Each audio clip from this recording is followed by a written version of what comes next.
Right there. I pulled it too far, and you see what happened. I told you I don't edit anything out. You might want to put a piece of tape.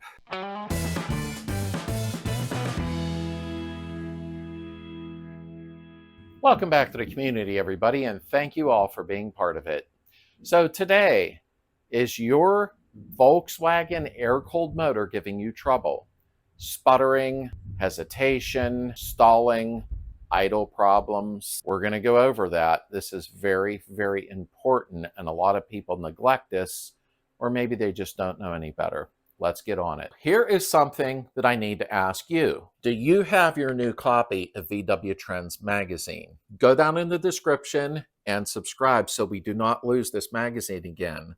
Thanks to Dan, it's back in action. Get yours. Warning and disclaimer. If you get hurt, that's on you. Take your time and move slowly. Do not rush. Take precaution. I'm not responsible for you doing something stupid. Okay, this is only going to take me about 2 to 3 minutes tops, so don't fast forward so this makes sense to you, and then we're going to get to work. Now, is your air-cooled Volkswagen not running like it should, whether it's a bus, a Ghia, a fastback, a Beetle, a Super Beetle? I think I covered all of them. Not doing its maximum potential? Is it hesitating, idling incorrectly, flat spots, sputtering, stalling? You know, there's a reason for this. You've changed your carburetor, you've adjusted your valves, you've adjusted the timing, you've tried readjusting the carburetor, tuning it up, still.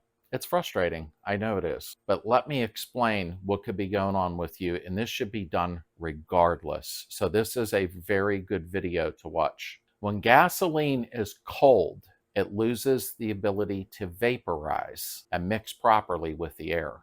Liquid fuel don't burn. It must turn into gas to ignite, gases. Cold gas stays heavy and separates from the cold airstream. Hard starting, we have that a lot. The engine turns over, but it won't start, and it refuses to catch because the fuel is staying liquid instead of forming a combustible mist. Lean mixture, yeah, people are running into that, and of course stalling again. Cold air is dense. When cold fuel fails to atomize, the ratio has too much air and not enough usable vapor, causing the engine to sputter, hesitate, or die when you press the gas pedal. Rough idling. The engine runs unevenly because different cylinders are getting uneven actual vaporized fuel.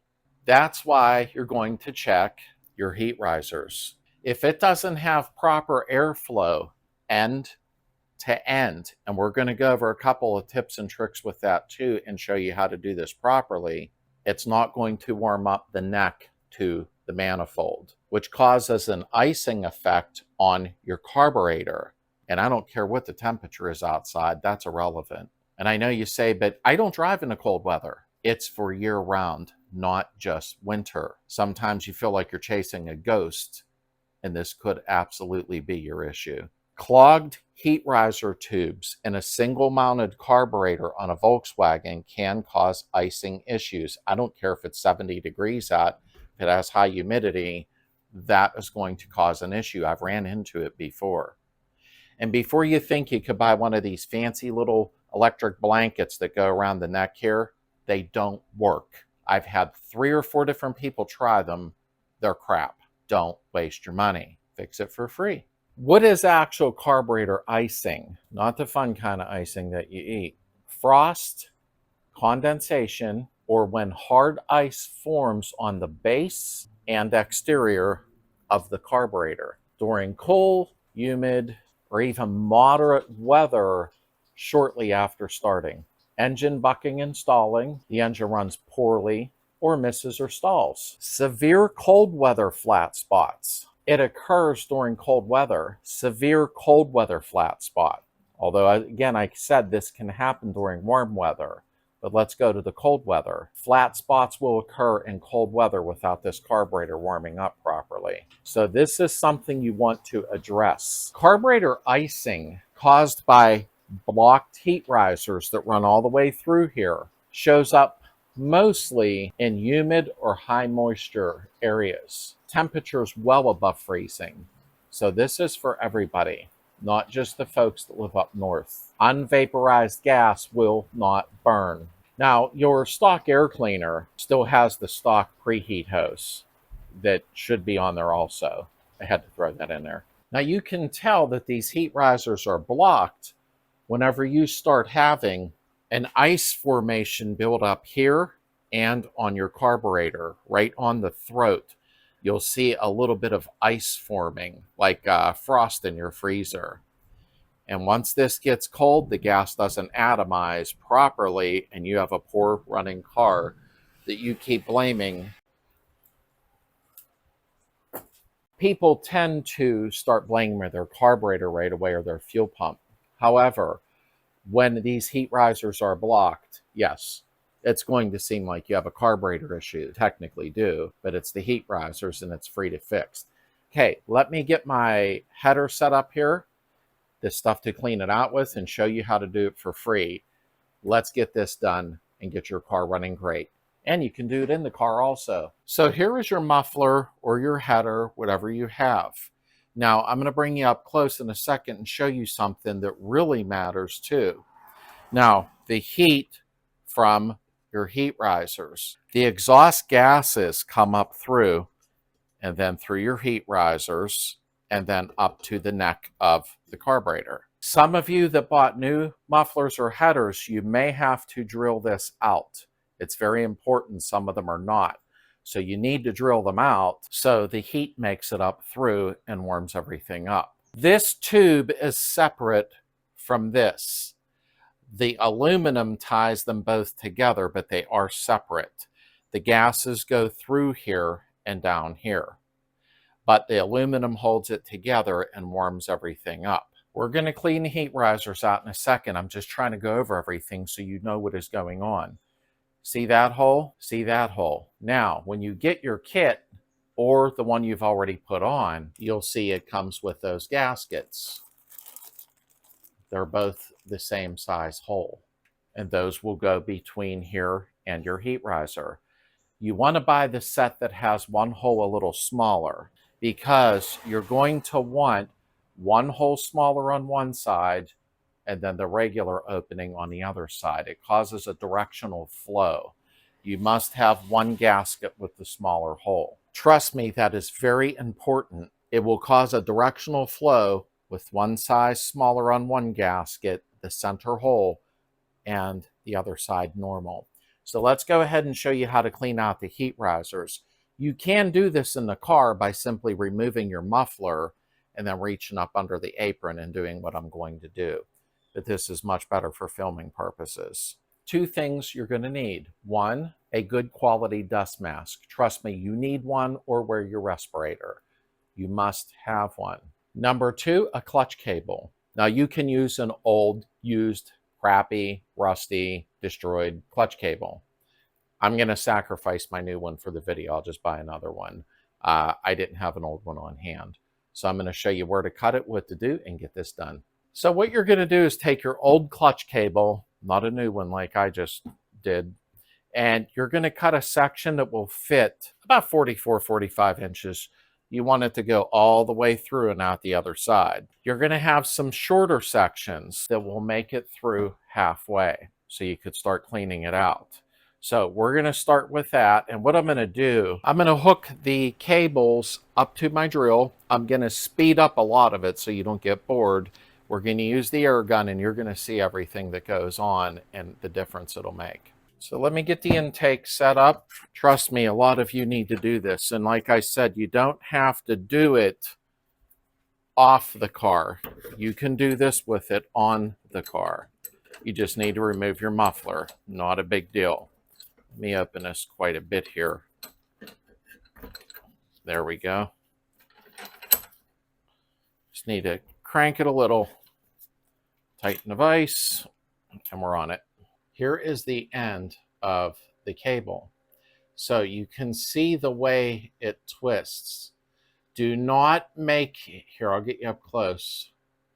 Do not make the drill turn that way or you're going to unwind it.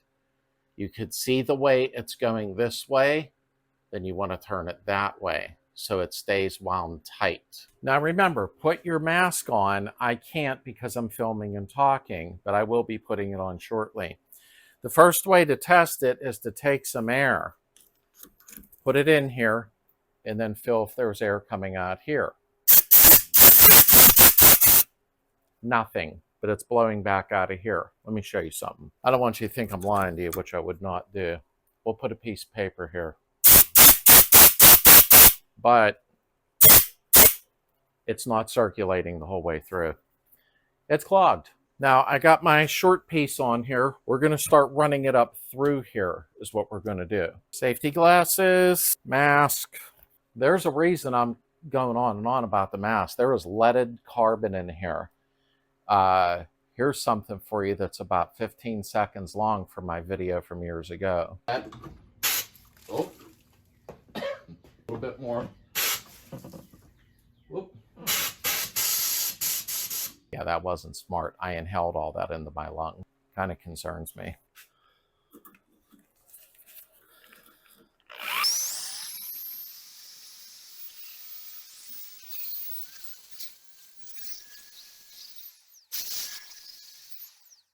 Now, before you pull this out, stop the drill. Because if you pull it out of here, this thing's going to be flapping around and hit you on your grape. You don't need that, or hit you in the face. So that side was hard to penetrate. I started getting it here a little bit and pushed it through. It's definitely not unclogged yet, so we're going to check the other side. Take your time. Don't rush this. We're going to try to go through this side. I could feel it was blocked completely in here from carbon. So guess what? This manifold was not going to work.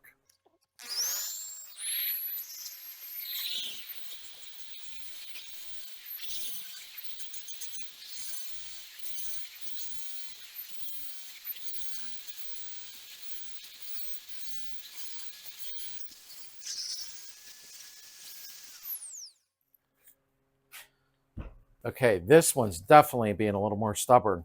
It's caught, from what I can tell, how deep it went up to here. So here and here are very clogged up. We're just going to keep punching away at it. I am going to hit it with some air for a second. I want to see something. No, it is not happening.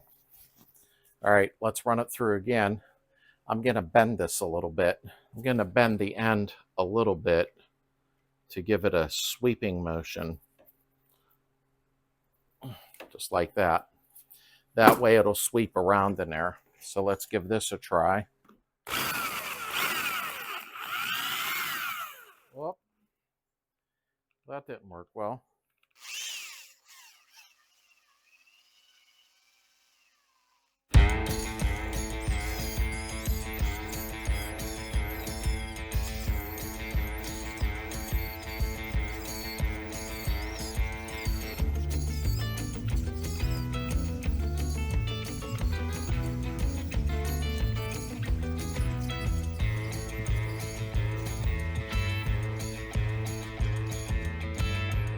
About right there. I don't know if you could hear me. We're about right there with the length that we used. So I'm going to come from the other side. Eventually it will unblock. I know it's frustrating. You got to keep going in and out 50 million times. It happens. Quit complaining. You're doing it for free, and then you're going to have a good running car. But we're going to go ahead, go to the other side again. I'll speed it up again. With the same length cable, we're going to try to penetrate the other side, because we eventually are going to run a long one through. But when you start out with the shorter ones, you can chip away at it until you break that little hole inside loose, and then boom. Very important. Let me speed the film up.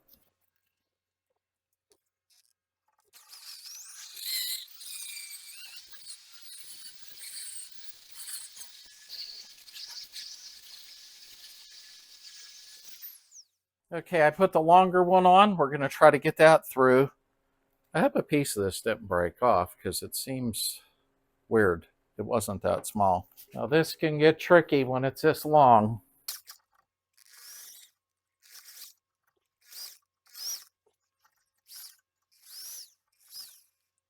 Go ahead and get it started on the other side with the long one. I think a piece of that cable came off.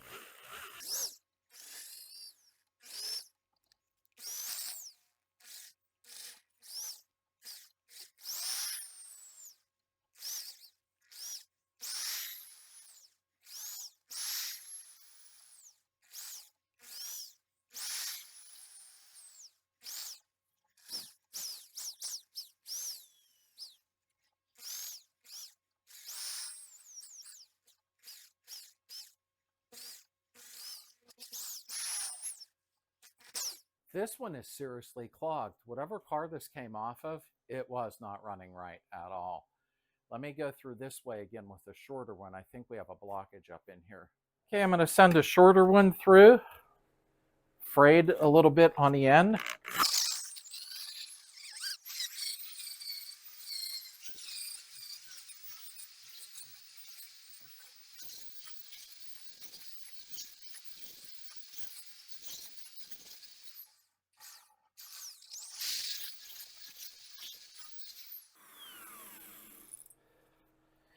All right, let's see.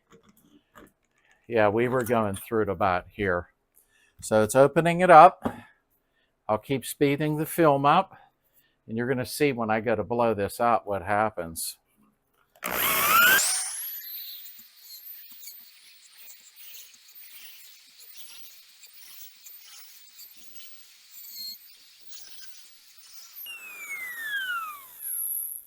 Don't pull it out while it's running like I did.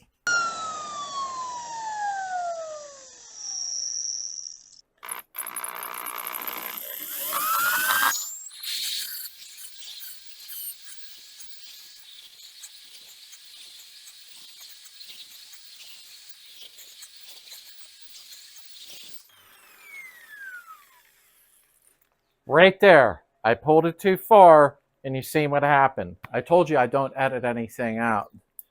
You might want to put a piece of tape about right here. That way when you see the tape, you know to stop before you pull it out. That should make sense. How far is this one going to go through? Pretty far. Let's put this next. I got this one bent a little so it sweeps. We'll see if we can get it through.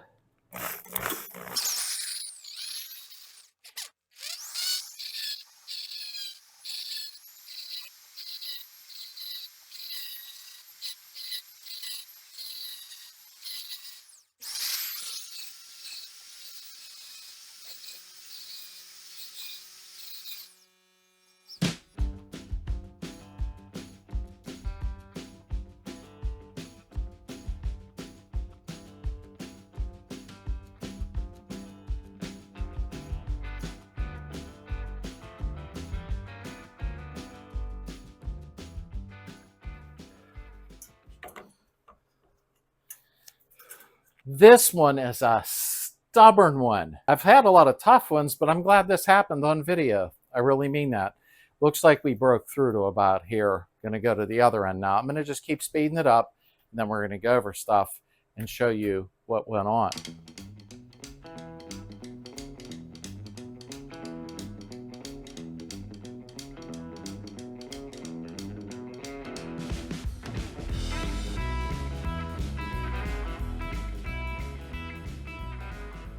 Okay, so that last line twisted all up.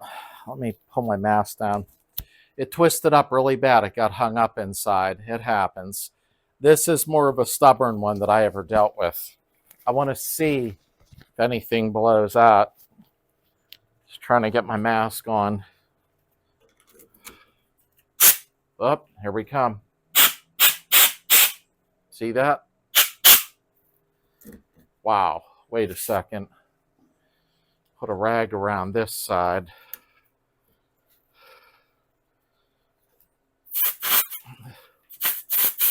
Jeez.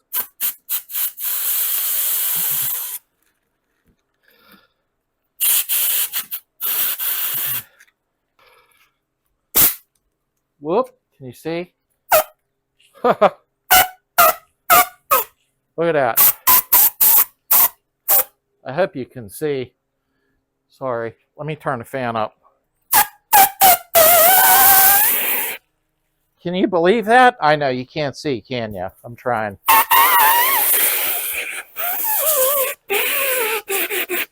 That's all the old leaded carbon. Go to the other side. Huh. Wow.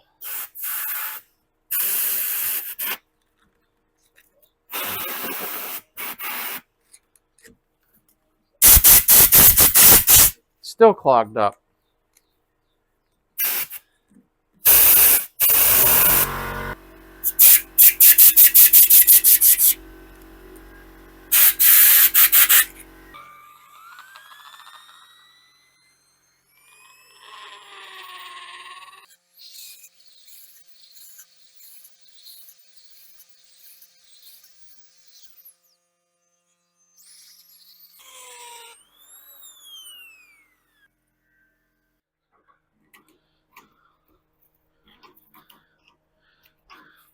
Now, as some of you know me that have been around a while on this community channel, I refuse to edit stuff out. The end busted off to the clutch cable. Gotta love Chinese crap. I am so sick of these junk parts. I've done this like 30 times now, and I've used good quality German cables. But this Chinese cable snapped off, so I got to try to get it out of there, which is not an issue. This one was severely clogged, very clogged. So here's what it is going to look like, because the idea I have is to turn this upside down, put some evaporust or vinegar in one side until it levels up in the other, and let it completely soak and loosen up, okay? Now, my last video, you will see, look right there. We've made it through the whole way. Now, what I'm going to do here,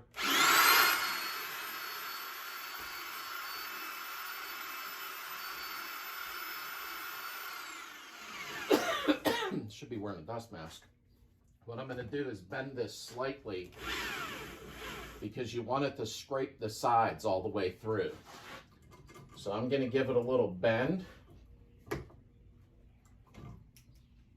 little more of a bend, and the windings spread out a little bit.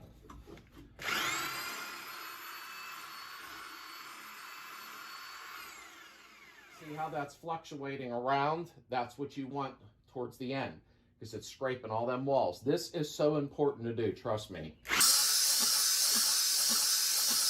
Stop the drill and pull it out slow. Yeah, it came all the way through. That one wasn't as bad. A lot of people got to drill holes through these and clear them out and weld them shut. I've never had to do that. This one here, I'll work with it, but you just got to see once you run the cable all the way through, you're cleaned out. And I'll show you something. Put this in your vise like this or whatever way you can hold it up. Take your vinegar or evaporust, pour it in this hole until it fills up to this hole. And literally let it soak for a day or two. And it will loosen all that up in there and make the cable easier to go through. I have never had any of my German clutch cables break off doing that, and I ran out of cables now. But that was disgusting. What are they making them out of? Pop metal? So anyhow, we did get it cleared through. The cable got stuck in the end because it broke off. But this is what it'll look like. I'm going to put the long cable I have left in here and run it through, and you'll see what I'm talking about. I have done this a million times, sincerely 20, 30 times, and I've never had a good quality cable break off. But when you buy Chinese crap, and that's what I did for the clutch cable, which was not a smart move. Good thing I wasn't driving down the road and pushed the clutch, and it failed.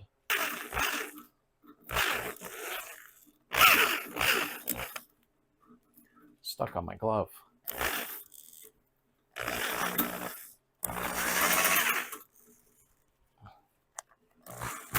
Boy, this ain't going well today.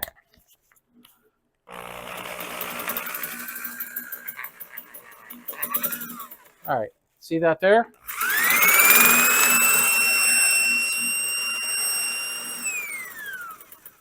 That is all the way through. That's what you would have seen if that cable didn't break. Thanks, China.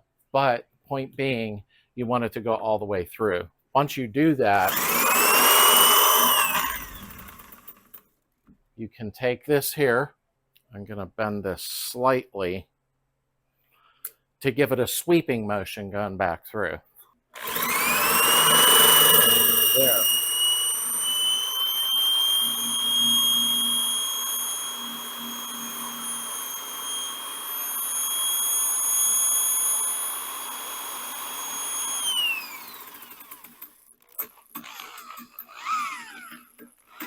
There we go. Keeping this bent is sweeping around in there.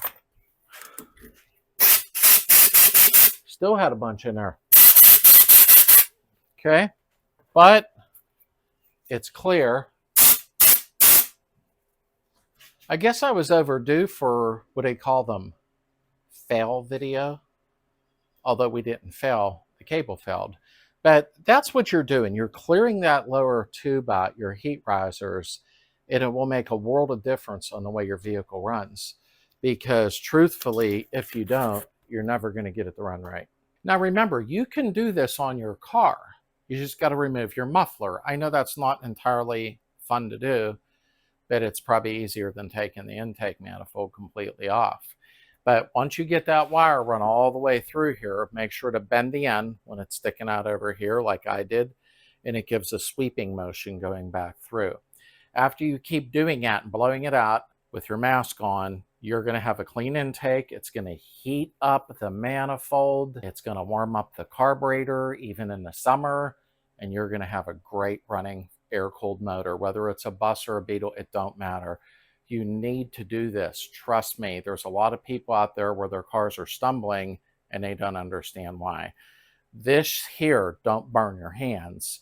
When the vehicle is running and warmed up, from the exhaust gases coming up through, you should barely be able to touch this at all. I've touched some where they were just ice cold after the car's been running for about 20 minutes. That ain't good, not at all. I hope this is helpful.